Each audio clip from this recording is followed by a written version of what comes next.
नमस्कार, मैं अर्चना त्रिपाठी शुक्ला हिंदी लर्नर्स के YouTube चैनल पर आपका स्वागत करती हूँ।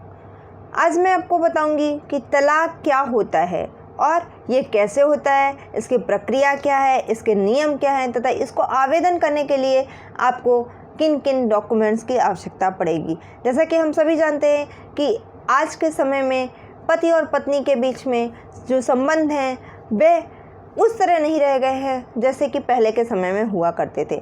आज तलाक के केसेस लगातार बढ़ते जा रहे हैं। क्यों? क्योंकि पति पत्नी में आपस में सामंजस्य स्थापित करने की शक्ति नहीं है।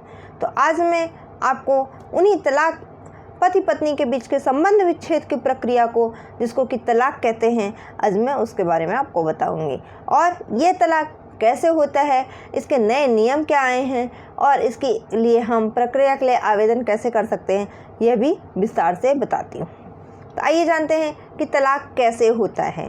जैसा कि हम सभी को पता है कि हिंदू धर्म में शादी यानी कि विवाह एक की मान्यता हिंदू लॉ अधिनियम की धारा 5 के अंतर्गत दी गई है। मान्यता क्या है कि हिंदू धर्म में जो जोड़े हैं वह स्वर्ग में बनते हैं, ठीक है। और दोनों के बीच में यदि किसी कारणवश कुछ ऐसी परिस्थितियां आ भी जाती हैं कि पति पत्नी अपना अलग अलग रास्ता रहने के लिए चुन रहे हैं, तो वे उसको सही समझ रहे हैं, तो ऐसी स्थिति में उसको कानूनी ढांचा देना ठीक नहीं होता है। परंतु फिर भी यदि कोई दोनों के बीच में किसी भी कारणवश कुछ ऐसी परिस्थितियां बन जाती हैं जब पति और पत्नी अपने लिए अलग अलग रास्ता चुन रहे हैं, तो वह उस रिश्ते को समाप्त करना ही तलाक कहलाता है। भारतीय हिंदू लॉ अधिनियम 1955 की धारा 13 के अंतर्गत तलाक को बताया गया है। यानी कि भारतीय अधिनियम 1955 की धारा 13 के अंतर्गत तलाक दिया जा सकता है। धारा 13 के अंतर्गत तलाक की प्रक्रिया पूरी कराई जाती है। यह हिंदू लॉ के अनुसार होता है, यानी कि जो व्यक्ति हिंदू हैं और हिंदू विवाह अधिनियम के द्वारा उनका विवाह हुआ है या रजिस्टर्ड हैं, वह इस विधि के द्वारा तलाक ले सकते हैं। ऐसी स्थिति में क्या होता है कि हम पति और पत्नी के इस आपसी रिश्ते को सामाजिक और कानूनी रूप से समाप्त करने के लिए तलाक लेने के लिए न्यायालय में आवेदन कर सकते हैं। अब हम आपको बता दें कि ये तो हुआ कि तलाक होता क्या है। अब मैं आपको बताऊं कि तलाक के प्रकार कौन कौन से होते हैं। यानी कि अगर आपको तलाक लेना है तो आप कौन सा मेथड अपना सकते हैं, किस प्रकार से आप तलाक ले सकते हैं। तो पहला तो क्या होता है कि आप आपसी सहमति से आप तलाक ले सकते हैं। यानी कि आप भी तैयार हैं, तलाक आपको भी देना है, सामने वाले को भी तलाक देना है, पति पत्नी दोनों तलाक के लिए तैयार है, तो आपसी सहमति से तलाक ले सकती हैं। और दूसरी प्रक्रिया जो होती है वह काफ़ी जटिल होती है, क्योंकि इसमें किसी एक पक्ष के द्वारा तलाक की मांग की जाती है। तो आइए देखते हैं कि आपसी सहमति से तलाक कैसे लिया जा सकता है। तो पहली कि आपसी सहमति से, और दूसरा किसी पक्ष के द्वारा न्यायालय में अर्जी लगा करके, अर्थात एक तरफा तलाक। दूसरा आपसी सहमति से तलाक लेने की प्रक्रिया जो कि बहुत ही सरल है। इसमें दोनों पक्षों की सहमति होती है तथा इस प्रक्रिया में किसी भी प्रकार का वाद विवाद नहीं होता है, किसी भी प्रकार का आरोप प्रत्यारोप नहीं होता है, और इसमें व्यक्ति आपस में बैठ करके समझौता कर लेता है और तलाक के लिए कोर्ट में अर्जी दे देता है, ठीक है। दूसरी प्रक्रिया में एक ही पक्ष तलाक की मांग करता है, अर्थात ये एक पक्ष तो तलाक लेना चाहता है परंतु दूसरा पक्ष तलाक नहीं चाहता है। तो ऐसी स्थिति में न्यायालय के समक्ष ऐसे कुछ साक्ष्य रखने होंगे जिससे कि ये प्रमाणित हो जाए कि ऐसी स्थितियों में तलाक लेना ही बेहतर है। तो कोर्ट द्वारा तलाक होने पर सुनवाई के दौरान गुजारे भत्ते, बच्चों की देखभाल की जिम्मेदारी माता पिता में से किसी को एक को दी जाएगी, और वह कौन निर्धारित करेगा? वह कोर्ट के द्वारा इसका निर्धारण होगा। अब हम देखते हैं कि ठीक है, हमने गुजारा भत्ता के लिए या फिर बच्चों की देखभाल के लिए कोर्ट में अप्लाई कर दिया, हमने तलाक के लिए कोर्ट में अप्लाई कर दिया।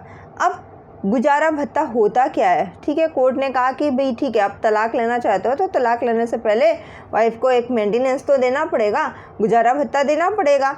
तो गुजारा भत्ता होता क्या है ये भी तो जानना ज़रूरी है ना। तो हम जानते हैं कि भारत में जो है गुजारे भत्ते की कोई सीमा निर्धारण नहीं है, यानी कि पति अपनी पत्नी को या पत्नी पति को कितना गुजारा भत्ता देगी ये नहीं पता होता है। इसके लिए दोनों पक्ष अर्थात पति और पत्नी को आपसी सहमति से भी निर्णय ले सकते हैं, परंतु इस संबंध में कोर्ट सबसे पहले ये देखता है कि पति की कमाई क्या है, उसकी आर्थिक स्थिति क्या है, और फिर ये सब देख करके गुजारे भत्ते का निर्णय करता है। पति की आर्थिक स्थिति जितनी अच्छी होगी उसी के अनुसार पत्नी को गुजारा भत्ता दिया जाएगा।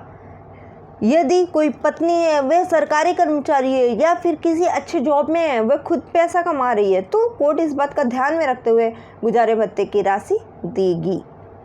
इसके अलावा बच्चों की देखभाल पे आ जाते हैं, क्योंकि अब तलाक होगा तो बच्चे तो किसी एक के पास ही रहेंगे ना, तो उनकी देखभाल कौन करेगा, बच्चे किसके पास रहेंगे, ये भी एक समस्या बन जाती है। तो तलाक के दौरान क्या होता है कि बच्चे कहाँ जाएंगे, बच्चे की जिम्मेदारी किसके पास होगी। यदि माता और पिता अर्थात दोनों पक्ष बच्चों की देखभाल करना चाहते हैं तो न्यायालय के द्वारा उन्हें जॉइंट कस्टडी या फिर शेयर चाइल्ड कस्टडी दे दी जाती है। यदि उनमें से कोई एक जिम्मेदारी लेना चाहता है तो 7 वर्ष से कम आयु के जो बच्चे होंगे उनकी कस्टडी माँ के द्वारा होगी, यानी कि माँ जो है वे 7 वर्ष से कम के बच्चों को अपने पास रखेगी और उसकी देखभाल करेगी।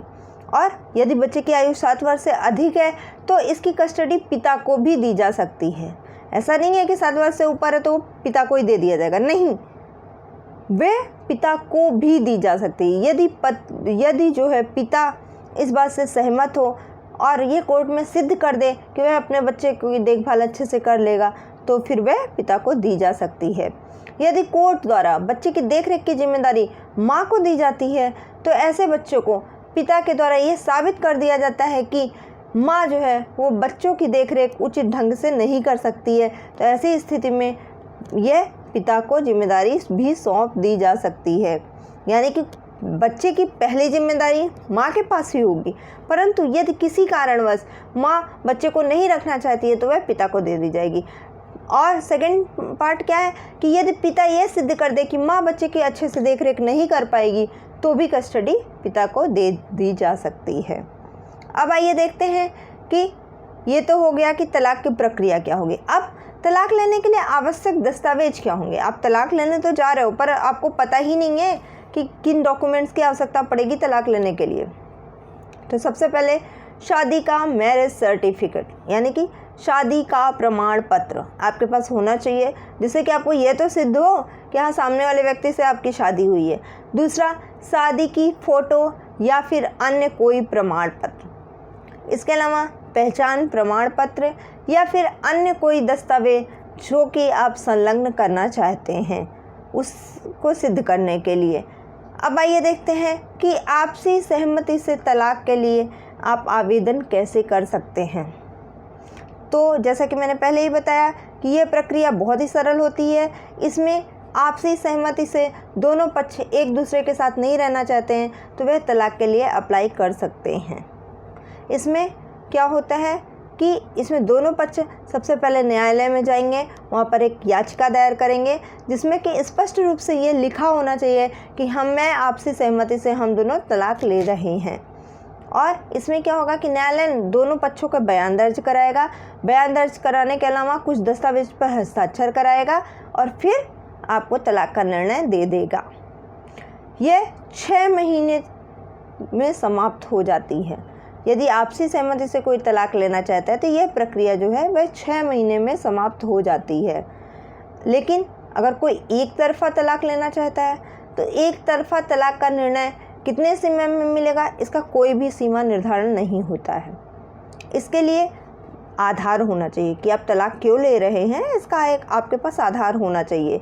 और एक तरफा तलाक दिए जाने के मामले में जो मेन बातें हैं वह ये होने चाहिए कि इनमें किसी भी बाहरी व्यक्ति से यौन संबंध बनाना, शारीरिक मानसिक क्रूरता करना, 2 या 2 से अधिक वर्षों से अलग रहने की स्थिति में, गंभीर यौन रोग होने की स्थिति में या फिर मानसिक रोगी होने की स्थिति में, धर्म परिवर्तन और